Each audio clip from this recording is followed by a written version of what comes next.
Bonjour Hervé. Bonjour. Bienvenue sur notre chaîne YouTube Supraconscient. Est-ce que vous pouvez me dire quelques mots sur vous, s'il vous plaît? Je me présente, je m'appelle Hervé, je suis astrologue depuis de nombreuses années. Je suis venu à l'astrologie par le biais de la psychothérapie. La maladie m'a demandé de faire un effort supplémentaire pour trouver les causes, les raisons, le sens de la maladie et de cette guérison que j'ai pu trouver à travers mon thème astral que j'ai été faire par un ordinateur dans la fin des années 70 et qui a éveillé en moi la curiosité d'aller plus loin, à la fois dans la compréhension de mon thème astral, la compréhension de moi-même et la compréhension du mécanisme astrologique. Et je m'y suis plongé, ainsi que dans la numérologie et la cartomancie. J'avais déjà démarré le Hatha Yoga, j'avais fait un peu de Ouija et j'avais pratiqué un petit peu de radiesthésie aussi. D'autre part, tout petit, j'avais voulu m'acheter un tarot et j'ai été très déçu car je suis allé chez le marchand de jouets et je me suis acheté un jeu et à l'ouverture, j'ai constaté que c'était le tarot classique. J'ai attendu 10 années de plus pour acheter un vrai tarot, c'est-à-dire être sorti de chez papa-maman et commencer la vraie vie. D'accord. Et qu'est-ce qui vous plaît le plus dans votre métier d'astrologue? Je pense que c'est d'aider les autres à avancer, car c'est un métier avant tout tourné vers l'invisible et l'humain. On ne peut pas les dissocier, bien entendu. On s'intéresse à l'âme de l'autre et on s'intéresse aussi à l'univers des possibles, l'univers caché, l'univers observable, l'univers non observable de l'autre, puisque chaque être est un petit univers, ce qu'on appelle un microcosme. L'homme est dans l'univers, l'être humain, l'humanité, mais l'univers est dans l'homme également. Et c'est à la naissance que se passe cette transition, cette union de l'être humain qui sort de sa matrice, qui rentre dans l'univers, et au moment où il rentre dans l'univers rentre dans lui. Et c'est grâce à ça qu'on peut établir une carte du ciel en observant justement le moment de la naissance, à travers l'heure, la minute, le lieu, le jour, le mois et l'année, bien entendu. Et selon vous, quels sont les intérêts principaux à faire un thème astral?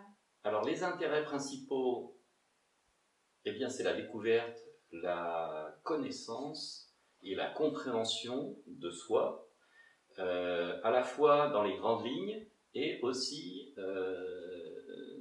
dans ce que l'être humain a de subtil, dans ses rouages, ses mécanismes secrets et cachés que l'astrologue est capable de comprendre et de faire comprendre à la personne qui est en face de lui en toute impartialité, en toute honnêteté. Et je dois dire que ça m'a toujours passionné d'aller au-delà des limites pour pouvoir les dépasser. Vous nous disiez tout de suite que vous avez, quand la première fois que vous avez fait faire votre thème astral, vous avez eu comme une révélation. Vous avez parlé de maladie. Est-ce que vous pouvez nous en dire plus? Bien sûr. En fait, je n'arrivais pas à trouver de raison suffisante à tout ce qui m'arrivait. Et le fait de commencer à lire un ouvrage spécialisé qui s'appelle L'homme à la découverte de son âme de C.G. Jung, qui m'a mis la puce à l'oreille sur les cycles de vie humaine liés au cycle planétaire, a eu tendance à me faire comprendre qu'il y avait une autre réalité au-delà des mots, dans l'invisible. Cet invisible, je ne savais pas trop où le situer, s'il était à l'extérieur de moi, s'il était à l'intérieur de moi, s'il était dans les deux. Mais en tous les cas, ça m'a beaucoup plus fasciné que de raconter ma vie assis sur un fauteuil. D'accord. Mais vous parliez de maladie précisément. Est-ce que oui. C'est la maladie de l'âme que vous voulez dire? Ben, c'était un trouble, un désordre psychologique chez moi, je pense, qui était là pour ramener une forme d'ordre ou de structuration. Quand on a perdu ses points de repère, quand on a perdu d'une certaine façon son père ou sa mère, c'est-à-dire les deux piliers du temple, quelque part, on cherche à se construire d'une autre façon sans eux. Et l'astrologie m'apparaît être un outil d'évolution, de connaissance et de transformation de soi. Et de connaissance également du soi. c'est-à-dire au-delà du moi, au-delà de l'ego, au-delà du paraître, de la profondeur de l'être et de l'inconscient, bien entendu. On vient de parler du thème astral, mais est-ce que vous pouvez aussi évoquer les autres types d'analyses astrologiques qu'on peut faire? Alors, vous voulez sans doute parler des thèmes prévisionnels. Il existe plusieurs possibilités dans les thèmes prévisionnels, puisque le thème astral parle de la vie de l'homme, est un résumé de la vie de l'homme. Je dirais même que c'est peut-être même une mémoire akashique, c'est-à-dire que c'est un concentré, un résumé de tout ce que l'âme a cumulé pendant ses existences passées. Alors, quand on fait un thème astral, on fait le thème d'une personne. On peut faire effectivement des thèmes comparés qu'on appelle des synastries, entre deux êtres, entre deux personnes. On peut faire également des thèmes comparés avec un thème prévisionnel. Le thème prévisionnel, cela porte plusieurs noms. Il peut y avoir le thème progressé, qui concerne un certain calcul. On fait avancer les planètes dans le thème astral, qui correspond à l'âge de la personne. Il peut y avoir aussi des révolutions solaires. On remet le soleil en nombre de degrés d'arc, de minutes et de secondes d'arc qui correspond au soleil de la naissance, et on dresse une nouvelle carte du ciel annuelle à partir du soleil qui est le point de référence. Le soleil, c'est l'astre, c'est le seul astre, les autres sont des planètes, c'est une étoile, un soleil. Il représente l'essence de l'être, l'essence de la personne, c'est ce qui ne change jamais. Par contre, tout le reste change tout le temps. Les planètes bougent autour de lui. Lui, il bouge aussi, mais très lentement, puisqu'il sert d'axe central. Il sert de référence à tout le reste. Et il contient tout le reste également. Donc, effectivement, il y a d'autres systèmes de prévision que je ne pratique pas. Mais déjà, entre le thème astral, les progressions et les révolutions solaires, on a des outils de connaissance, de compréhension et de transformation dont je me sers parfois de la totalité. C'est-à-dire que quelquefois je prends le thème astral pour faire une prévision, d'autres fois je prends le thème astral et une révolution solaire, d'autres fois je prends le thème astral, une révolution solaire et une progression, et je compare les trois. Et c'est en comparant les trois qu'on arrive à introduire des subtilités, puisque chaque mois de l'année est un signe. D'accord. L'astrologie part du principe que les astres et les planètes auraient un certain pouvoir sur l'homme. Est-ce que vous pouvez nous expliquer, ou du moins tenter de nous expliquer ce pouvoir? Bien sûr. Alors en fait, le seul pouvoir réel, c'est le pouvoir de l'amour. Donc le reste, au niveau des influences cosmiques, pour moi, est un leurre, est une illusion. Pourquoi? Parce que si on disait que, tout simplement, Pluton entrant dans un signe va nous faire agir de telle façon, ça reviendrait à dire que tout ça forme un tout, en fait. C'est pour ça qu'il n'y a pas vraiment d'influence à proprement parler. On parle, quand on parle du cosmos, selon moi, d'un tout qui contient des éléments qui sont séparés en apparence. Mais toute matière, nous avons un corps fait de cellules, de molécules, d'atomes, fait de matière. Toute cette matière, tous ces atomes proviennent d'une unité primordiale qui a sa loi, et l'exploration de ces lois est résumée à travers l'astrologie.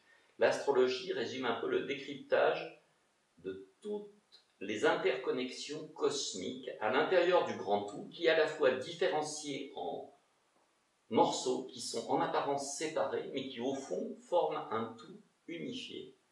C'est-à-dire que l'influence cosmique, elle est indéniable quand on parle du soleil, puisqu'on voit ses rayons.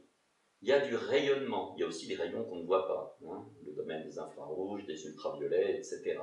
Mais en ce qui concerne les planètes n'émettent pas, à proprement parler, de champs magnétiques assez puissants pour nous influencer.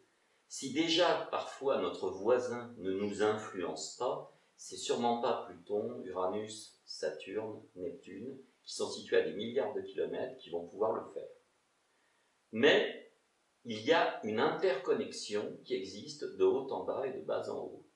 Il y a une phrase de la table d'émeraude qui dit « Ce qui est en haut est comme ce qui est en bas ». Pour une raison très simple, c'est que quand quelque chose bouge en bas, eh bien, les astres le savent, et quand quelque chose bouge en haut, la Terre le sait aussi. Tout est en interconnexion. C'est comme ça que je visualise et que je comprends l'astrologie évolutive, bien sûr. Si ça se résumait à un théâtre de marionnettes, ce ne serait pas très intéressant. Si nous, on tirait des ficelles, ou si on était tiré par des ficelles, alors, bien sûr, on participe au grand tout. On est à son image. Donc, quand, par exemple, Saturne est rentré en Capricorne, pour certaines personnes, ça va provoquer certaines choses, puisqu'il transite dans certaines maisons, à certains endroits du thème, mais parce qu'à l'intérieur de l'être, à l'intérieur de notre être, les atomes, la vibration correspondant à ce Saturne en Capricorne, c'est ajusté. C'est ça qu'on appelle l'ajustement aussi. C'est que tout est en mouvement permanent, mais tout est en ordre aussi. Et l'astrologie, au sein du désordre et du chaos apparent du monde, redonne une certaine vision de son véritable ordre. Très intéressant. L'astrologie fait souvent polémique auprès des scientifiques qui n'y donnent pas beaucoup de crédit. Est-ce que, je suppose que vous avez entendu beaucoup d'arguments scientifiques qui discréditaient l'astrologie. Est-ce que vous pouvez nous parler du genre d'arguments que vous pouvez entendre des fois et des raisons pour lesquelles vous trouvez qu'ils ne sont pas très légitimes, ils ne sont pas non plus très valides en fait? D'accord. Alors, je peux prendre l'exemple de la France, qui est l'exemple le plus probant. Jusqu'au XVIIIe siècle, l'astrologie était enseignée à l'université. C'est Colbert qui l'a sorti de l'université en déclarant que l'astrologie était un des pans de la religion, qu'elle n'avait rien de scientifique, qu'elle ne méritait pas sa place dans l'université laïque, le contraire de l'astronomie, qui, elle, était une observation scientifique patente et qui justifiait donc son enseignement. Seulement l'astrologie et l'astronomie sont les deux faces d'une même pièce. Pour une raison très simple, c'est que les calendriers astrologiques n'ont pu être établis qu'en observant les astres directement, soit à l'œil nu, soit avec des instruments de perception. Donc les astrologues d'autrefois, les plus anciens, ont été des astronomes, et c'était des agriculteurs. On a retrouvé des peintures du cycle de la Lune dans certaines cavernes, 25 000 ans avant Jésus-Christ. L'astrologie, par ailleurs, s'est formée dans le bassin assyrio-babylonien, la civilisation des Sumériens, les inventeurs de l'écriture, dont on a des traces 3000 ans avant Jésus-Christ. Cela dit, elle a consisté en un enseignement oral et dans d'autres civilisations du bassin du golfe du Mexique, je pense aux Aztèques, je pense aux Mayas. Elle est encore plus ancienne et on trouve des suites de calendriers qui s'interpénètrent avec des prévisions sur plusieurs dizaines, centaines, voire milliers d'années, à l'image et à la compréhension du mouvement des planètes. Alors, le scientifique qui critique ça, en même temps je peux le comprendre parce que son esprit se focalise sur le monde visible. Sauf qu'on est dans un monde observable, on est dans un monde quantifiable, on est dans un monde terrestre, voire cosmique également, mais on est toujours dans le quantifiable et l'observable, dans le rationnel. L'astrologie, elle est complètement irrationnelle. L'astrologie, elle est mythique et symbolique, avant tout. Comme l'être humain, car l'astrologie est à l'image de l'être humain. De même que l'être humain est une image du cosmos, le cosmos est une image de l'être humain. Il y a un proverbe très juste qui dit « L'homme est un petit cosmos et le cosmos est un grand homme ». C'est tout à fait vrai. Surtout quand on observe les constellations, puisqu'il existe aussi plusieurs zodiaques, le zodiaque des signes et le zodiaque des constellations. Il y en a un qui s'appelle le zodiaque tropical, qui est situé autour de l'équateur, qui a pour référence le tropique du Cancer et le tropique du Capricorne, et l'autre c'est le zodiaque sidéral, qui est à 360 degrés, autour de la Terre, et qui est réparti dans 88 constellations d'étoiles principal. Le zodiaque des signes ou zodiaque tropical n'est qu'un mince ruban autour de la Terre, dont l'origine voudrait dire zoun en grec, la vie, et dia, ceinture, ceinture de vie. C'est une hypothèse, il y a d'autres hypothèses. En tous les cas, autrefois, il n'y avait pas ce discours de séparer d'un côté la science et de l'autre côté la religion, en mettant d'un côté l'astronomie et de l'autre côté l'astrologie. C'est une seule et même chose, bien que ce soit deux disciplines, deux connaissances complètement différentes. On a une, on observe le quantifiable, voire l'infini, avec des instruments de mesure. L'astrologie, elle regarde l'humain et la vie avec un microscope. Et on s'intéresse plutôt à l'infiniment petit. Parce que finalement, tout se rejoint. L'infiniment petit contient l'infiniment grand. Si on veut comprendre et savoir quel sera un arbre, il faut avant tout avoir conscience de la graine. Donc l'astrologie s'intéresse aux graines, aux planètes qui sont plantées dans notre thème astral. D'accord. Vous avez réalisé beaucoup de thèmes astro en tant qu'astrologue. Est-ce qu'il y a un thème que vous gardez en mémoire et qui vous a donné un grand sentiment de satisfaction? Alors, un grand sentiment de satisfaction. J'ai pas fait un thème spécial qui m'ait satisfait plus qu'un autre. Il y a des thèmes qui ont été plutôt difficiles à faire et des thèmes plus faciles à faire. Je pense que ce qui m'a donné un grand sentiment de satisfaction, c'est quand j'ai écrit et réalisé une prévision pour les championnats du monde de Formule 1, n'y connaissant absolument rien, n'ayant pas l'heure ni le lieu de naissance des 26 pilotes. Voir que j'avais pu prédire leur année un an après m'a donné effectivement beaucoup de satisfaction, y compris évidemment le nom du champion du monde, puisque c'était un exercice assez périlleux sur lequel je m'engageais par écrit devant des dizaines de milliers de personnes. Ça m'a donné beaucoup de satisfaction. Par contre, j'ai eu des thèmes sur lesquels je n'ai pas eu de satisfaction, mais peut-être que là, vous... Et des thèmes qui même ont pu vous décevoir dans l'analyse que vous avez faite? Alors, il y a des... pas content de vous ou... Voilà, il y a des thèmes, il y en a en particulier un dont je me souviens qui a été assez difficile à analyser, à étudier et surtout à ressentir, parce que l'astrologie c'est avant tout un feeling avec l'autre, un feeling avec le thème dans lequel on rentre. C'était le thème d'une personne que je ne connaissais pas, que je n'avais jamais vue, comme la plupart des gens qui me donnent des thèmes, et j'ai eu beaucoup de mal à le parcourir, à l'analyser, à le ressentir, à le vibrer. Voilà. Et la consultation a été impossible. Donc, la personne a eu peur, la personne est partie, quelque chose lui a fait peur. Voilà. Mais je n'arrivais pas non plus à l'analyser en profondeur. Donc, c'est un peu l'exception qui confirme la règle. 99% du temps, ça se passe bien, c'est comme dans tous les autres domaines. Et puis, dans ce domaine-là, eh bien, j'ai buté sur une pierre, effectivement.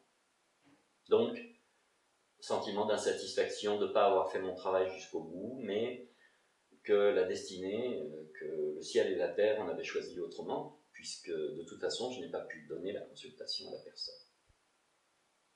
D'accord. En astrologie, tout est une question d'interprétation.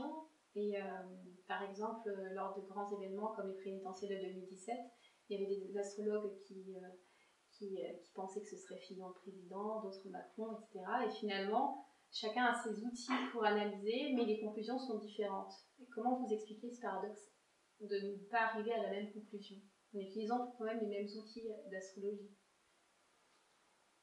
Alors, il existe différentes astrologies, comme il existe différents astrologues, et on est tous plus ou moins éveillés, ça dépend des périodes de notre vie, ça dépend de notre capacité à comprendre et à avancer en profondeur dans nos capacités d'analyse, ça dépend de notre intelligence, de notre sensibilité, de notre ouverture aussi, et cela dépend de notre vision du monde et de nos souhaits et aussi de notre impartialité. Beaucoup d'astrologues ne font pas de travail sur eux-mêmes, se contentent d'apprendre dans les livres et de reproduire des schémas assez classiques. Mais il faut savoir que tous ces schémas sont construits pour être dépassés. Déjà, là, c'est la première chose. Secondo, on est tenté de projeter ses propres désirs à travers les thèmes que l'on peut faire. C'est aussi une erreur, car le but, c'est de rendre compte de la vérité. Ce qu'on essaie de toucher à l'intérieur d'un thème, à l'intérieur d'une personne, ce sont les points clés de sa vérité intérieure qu'elle ne voit pas, qu'elle n'est pas capable d'observer, et non pas de lui imposer ou de lui dire des choses qui seraient vraies ou pas, mais d'essayer de lui faire prendre conscience de certains éléments qui lui permettent d'avancer, de se transformer et de se libérer d'un passé qui est peut-être toujours présent et avoir des entraves. Mais il en est de même dans le côté prédictif, sachant qu'en plus, il y a plein d'astrologues qui sont ou dans le psychologique à fond, ou dans le prédictif. Pour moi, je suis un peu dans les deux, parce que comprendre la structure psychologique d'une personne, et donc son caractère, peut amener à prévoir une certaine forme de vie ou une certaine façon d'être qui va lui donner plus ou moins de chance suivant justement les différents aspects de son thème. Eh bien, il en est de même lors d'un thème de président de la République. Je vais vous répondre personnellement, parce que personnellement, j'étais persuadé que ce serait Macron. Je n'étais pas persuadé tellement longtemps à l'avance comme je l'avais été pour François Hollande. François Hollande, j'avais fait sa révolution solaire. Et j'avais vu à travers sa révolution solaire, et aussi en demandant au tarot, que ce serait presque fatalement son élection à lui, même s'il ne faisait rien pour être élu. Pour le président Macron, ce qui a été très différent, c'est que je me suis servi de l'astrologie chinoise comme outil, et tout le monde ne s'en sert pas. En effet, Jacques Chirac était singe. Dans l'ordre antéchronologique, on trouve juste après Jacques Chirac Nicolas Sarkozy qui est du signe de la chèvre précède le singe. On trouve juste après Nicolas Sarkozy François Hollande qui est du signe du cheval, du 12 août 1954. Le cheval suit la chèvre. Naturellement, le prochain président, selon l'ordre logique et astrologique, devait être un serpent. Emmanuel Macron est effectivement un serpent. Donc, selon toute logique, probablement le prochain sera dragon. Voilà, comme l'était François Mitterrand. Mais chacun se sert des outils et chacun a la conscience qui lui permet d'entrevoir à un moment donné la petite lumière qui va le mettre sur le chemin de la vérité. On dit aussi en astrologie qu'on peut avoir un bon thème ou un thème mauvais ou plutôt difficile. Est-ce que vous croyez en ces termes-là de bons et mauvais thèmes, de bons et de mauvais thèmes, pardon. En fait, il y a juste de l'ombre et de la lumière, et il n'existe pas d'ombre sans lumière. Donc, tout est une histoire d'harmonie des aspects. Les thèmes avec trop d'aspects dits, des aspects passifs, chanceux, comme les sextiles, comme les trigones, qui sont des aspects harmoniques, ne vont pas pousser la personne à faire beaucoup d'efforts pour se transformer. Mais pour se transformer, il faut encore que ça en vaille la peine. En tous les cas, la personne bénéficiera d'un grand équilibre de vie et d'une belle intelligence qui lui permettra d'avancer facilement sans obstacle. Mais ça ne veut pas dire qu'elle soit profonde, riche et intéressante, qu'elle fasse des choses pour les autres. Parce que nous ne sommes rien sans les autres, et si on ne fait rien pour les autres, on ne risque pas d'avancer soi-même. Le contraire aussi, si on a trop d'aspects de tension, des aspects dynamiques, des aspects rouges, comme les conjonctions, les carrés, les oppositions, puis des aspects mineurs comme les semi-carrés, les sesquicarrés, on risque de tomber dans des états de tension extrême, de violence, des états jusqu'au boutiste, assez aveugles et fanatiques, mais en même temps des états extrêmement créateurs, puisque ce sont des aspects qui relèvent des challenges. On va devoir dépasser une condition initiale. Alors tout dépend si c'est dans des signes de dépassement de soi, dans des signes qui sont plutôt bloqués, plutôt terrestres, des signes qui sont plutôt célestes, sachant que les signes d'air et de feu sont des signes célestes et les signes de terre et d'eau sont des signes terrestres, les signes masculins, les signes féminins, les signes yang, les signes yin. Si les aspects arrivent dans différents signes, ça ne provoquera pas le même effet, surtout que ces aspects de tension sont parfois reliés à des aspects d'équilibre et d'harmonie, donc il faut voir s'il y a un réel équilibre ou pas. Exemple, Le thème de Bruce Lee, presque entièrement fait d'aspects rouges, voire totalement. Il n'y a que des carrés, des oppositions ou des conjonctions. Il a eu une vie explosive, il a eu une réussite explosive et il a eu une mort explosive. Il n'était pas soutenu par des aspects bleus ou des aspects verts qui sont des esprits qui sont aussi des esprits et des aspects d'harmonie et d'équilibre. Il faut de tout pour faire un thème. D'accord. Vous venez de parler de Bruce Lee. Est-ce qu'il y a d'autres thèmes que vous trouvez vraiment singuliers et hors du commun? Oui, celui d'Henri Joseph Désiré Landru. C'était un serial killer, c'était un voleur, un bandit de grand chemin aussi. Il était très bien habillé, il avait une certaine distinction. J'ai étudié son cas parce qu'il a quand même commis 200 escroqueries réussies et il a tué bon nombre de femmes après les avoir séduites et les avoir dépouillées. Il fut condamné à mort et lors de sa condamnation, il a dit « Je croirai en cette sentence et dans cette justice quand on me montrera les cadavres ». Quand on sait qu'il les avait brûlés dans sa chaudière, il avait aussi beaucoup d'humour. Landru avait un paquet de planètes en 12, en bélier. Il était bélier ascendant taureau. Il me semble qu'il avait 6 planètes en bélier en 12. La maison 12, c'est la maison du secret, du cachet, des épreuves. C'est la maison de la gestation aussi. C'est la maison des ennemis secrets et cachés qui peuvent être aussi nos propres défauts. Là, c'était dans le feu primordial du bélier. Il a fait passer ses victimes par le feu. Et ce thème m'a marqué parce qu'en fait, il était riche d'un potentiel créateur, mais qui était mis au service d'une destruction. Donc, je dois dire que c'est une vie pour moi de gâcher, et il n'a pas fait que gâcher sa propre vie, il a gâché celle des autres aussi. Donc c'est tout l'inverse d'un créateur, et l'aspect le plus explosif, c'est la conjonction dans un thème astral, et justement il avait une très grande conjonction dans le signe du feu primordial qui est le bélier. D'ailleurs il avait un bouc, hein, le bélier c'est aussi le bouc, c'était un petit homme assez rablé, et très astucieux, très malin, puisqu'il ne s'est fait prendre qu'au bout d'environ 7 ou 10 crimes. Il a été pris parce qu'il prenait toujours 2 billets aller et 1 billet retour. Et ça a paru étrange à un employé de la SNCF, puisque effectivement il y avait déjà les journaux et on avait annoncé que des personnes disparaissaient mystérieusement, voilà. Donc, oui, Henri Désiré Joseph Landru a été vraiment un thème qui m'a marqué, puisque toute cette potentialité de conjonction, en même temps de concentration, de confusion de forces au service de la destruction. Je trouve que c'est toute une vie gâchée, et il a employé son génie à mauvais escient, à rouler les gens, à les voler et à les tuer. Donc effectivement, ça me marque beaucoup plus qu'un thème de quelqu'un comme un acteur qui a connu une brillante réussite, qui n'a eu aucun frein dans la vie et qui, avec une vie paisible, remplie d'amour et de richesse. À chacune de vos révolutions solaires, vous avez pris l'habitude de voyager. Est-ce que vous pouvez nous expliquer pourquoi? Alors, le thème résume une vie, la révolution solaire résume une année.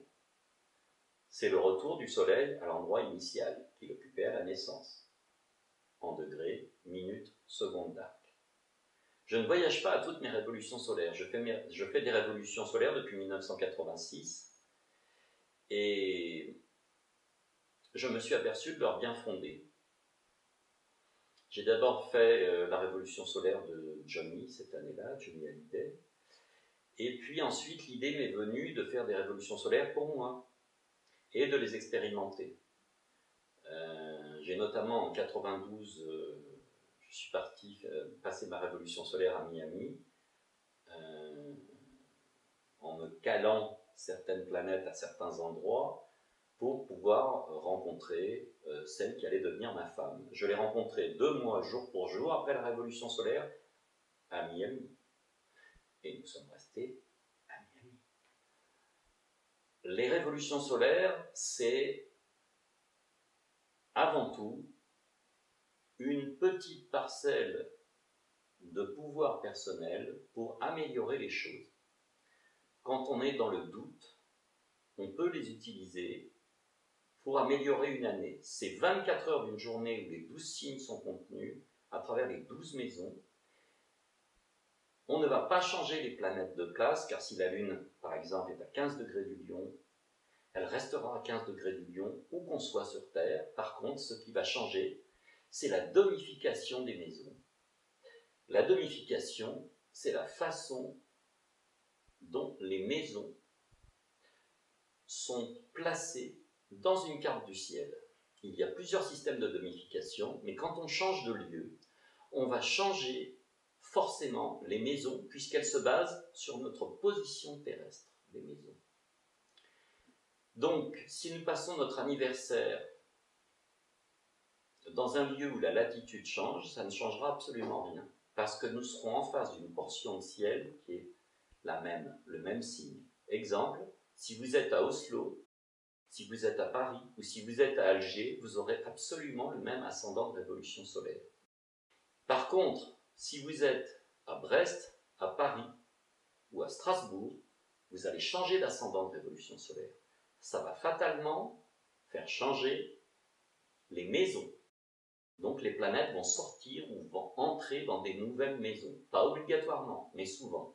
C'est une façon de positiver toute son année. Le thème astral est un résumé de votre vie, est résumé à l'intérieur de votre vie, et votre vie est résumée à l'intérieur de lui. Tout simplement, la révolution solaire est une optimisation de vos possibilités. Si vous ne vous servez pas de vos possibilités, ça ne sert à rien de changer de lieu. En plus, ça ne changera qu'à moitié les choses, puisque les planètes ne bougeant pas, ça ne changera pas le fond, mais ça changera dans la forme. Si vous avez plusieurs planètes en maison 12 et que vous les faites passer en maison 1, vous aurez sûrement une meilleure santé. Encore faut-il voir la nature des planètes et les signes dans lesquels elles sont. C'est toute la difficulté et la finesse du travail de l'astrologue. D'accord. Aujourd'hui, l'astrologie a plutôt le vent en poupe. Beaucoup s'y intéressent. Et quels seraient vos conseils pour bien appréhender l'astrologie et pour ne pas tomber peut-être dans certains pièges en termes d'analyse, d'interprétation? Alors vous allez avoir la réponse d'un autodidacte. Je ne suis pas passé par une école, je n'ai pas eu de maître. J'ai pu lire différents livres qui étaient produits à certaines époques, puisque j'ai commencé dans les années 70, et j'ai continué par les nouveaux auteurs américains, essentiellement, des années 80. J'ai beaucoup lu, et puis finalement, je me suis fait ma propre idée de ce que sont les signes, à travers l'expérience des signes, à travers le questionnement, à travers les questions que j'ai posées à mes différents interlocuteurs, que ce soit des astrologues, que ce soit des gens autour de moi. Ma curiosité m'a toujours poussé à explorer les signes. Donc, le seul conseil que je pourrais donner qui serait vraiment valable, c'est de faire l'expérience des signes en s'intéressant et en mémorisant, tout d'abord à travers des lectures, mais ensuite à s'intéressant aux gens et surtout à son propre thème, de façon à entrevoir les signes et les planètes de façon impartiale. Ne pas juger, être vrai.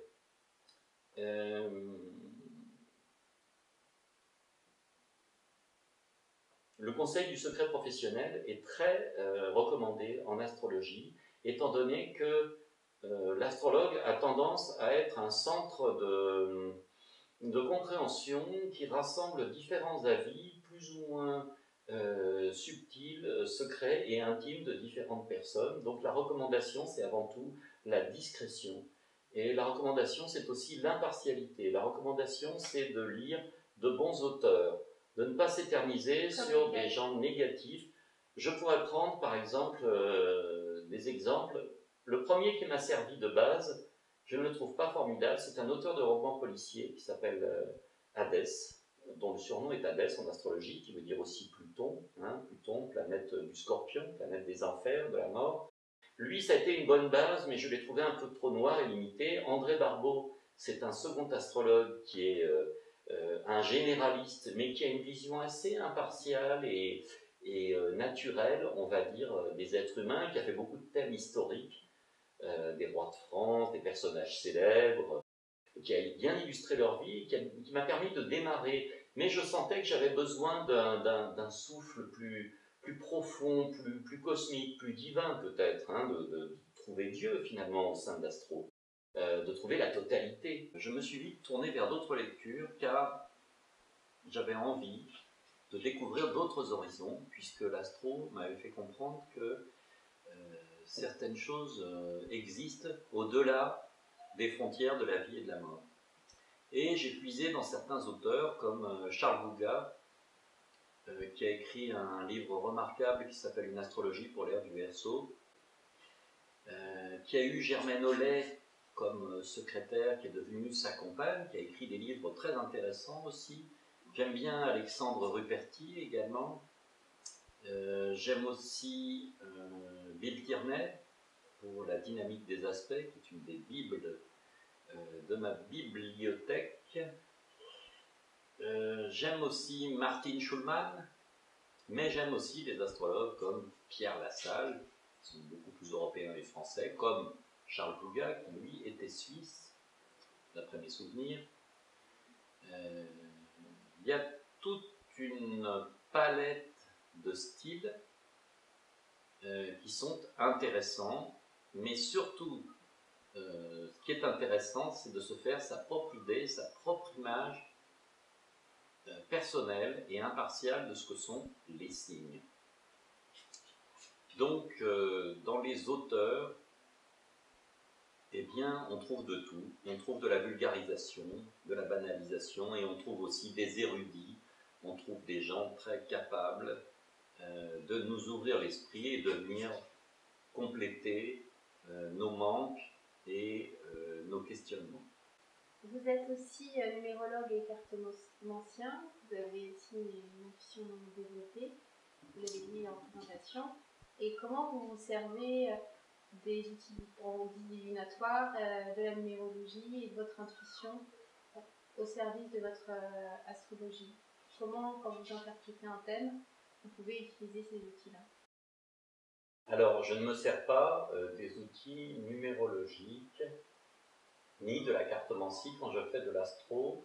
L'astrologie étant quand même l'étude de la psyché, c'est-à-dire de l'âme, et cette étude est aussi, cette discipline plutôt, est aussi un outil divinatoire. Donc je n'ai pas besoin des autres outils, puisque finalement ce sont des chemins différents qui mènent à la même connaissance, à la même source, la connaissance de soi. Ils sont complémentaires, mais je ne les utilise en aucun cas en même temps. Je ne les compare même pas entre eux parce qu'ils ne sont pas comparables. Avec la numérologie, on parle de chemin de vie, on parle de cycle de vie aussi. Avec la cartomancie, je me sers de plusieurs jeux différents. D'abord le tarot de Marseille, ensuite l'oracle d'Elline, la sagesse d'Avalon, qui sont autant d'outils me permettant de transmettre le message des étoiles. Car l'astrologue est là pour transmettre le message des étoiles, le message du ciel intérieur. Dans l'astrologie, il y a 12 signes différents. Est-ce qu'il y en a un que vous trouvez plus intéressant que les autres? Les 12 facettes des 12 signes me paraissent aussi intéressantes les unes que les autres. Il n'y en a aucun de plus ou de moins, étant donné que quand on parle des signes du zodiaque, on parle des planètes. Quand on parle des planètes, on fait référence à leur nom, à leur étymologie, et ce sont les noms des dieux, car on est en présence du divin. Que ce soit Mercure, que ce soit Vénus, que ce soit la Lune, le Soleil, Mars, Jupiter, Saturne, Uranus, Neptune, Pluton, l'axe des nœuds lunaires, Lilith, les astéroïdes, les aspects, le tropical, le sidéral, le géocentrique, l'héliocentrique. On est toujours dans des systèmes de compréhension, des systèmes divinatoires, des systèmes de décryptage psychologique d'une âme. Donc, l'astrologie en elle-même et ses différentes facettes et ses différents outils, ses différentes méthodes de transformation de soi se suffisent à eux-mêmes. C'est un langage et comme tout langage, il convient de le lire pour le comprendre, l'interpréter et s'en servir comme outil de connaissance, de développement et surtout outil de transformation de soi. Car il y a une grande loi terrestre et cosmique qui est la loi de l'impermanence. Rien ne dure, tout se transforme tout le temps. Avec l'astrologie, on revient à la source, on revient aux fondamentaux. Avec la numérologie aussi, avec la cartomancie aussi. Mais la cartomancie est plus divinatoire, prédictive. On analyse rarement le caractère d'une personne grâce à la cartomancie. On analyse ses relations, on analyse peut-être sa gestation, son devenir, son être, mais on est plus dans le prédictif, on est moins dans le psychologique qu'avec l'astrologie. Avec la numérologie, on est aussi dans le psychologique et le prédictif. Mais ce sont trois branches de l'arbre de la connaissance qui sont toutes les trois aussi intéressantes et complémentaires. Enfin, ça sera la dernière question, Oui, qui est beaucoup plus personnelle. oui. Qu'est-ce qui vous rend le plus heureux dans votre vie?